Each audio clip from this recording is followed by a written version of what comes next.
Telugu Desam party నాయకులు కార్యకర్తలు వైఎస్ఆర్సీపీ మాజీ మంత్రులైనటువంటి ఎంబడి రాంబాబు గారు, జోగి రమేష్ గారు పైన దాడి చేయడమే కాదు, రాష్ట్ర వ్యాప్తంగా ప్రభుత్వ మండదండలతో వైఎస్ఆర్ కాంగ్రెస్ పార్టీ శ్రేణులపై దాడులు జరుగుతున్నాయి.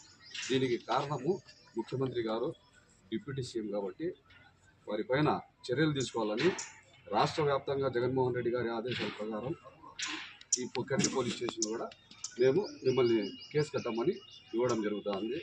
దయచేసి కేసు కట్టవలసిందిగా కోరుతాను.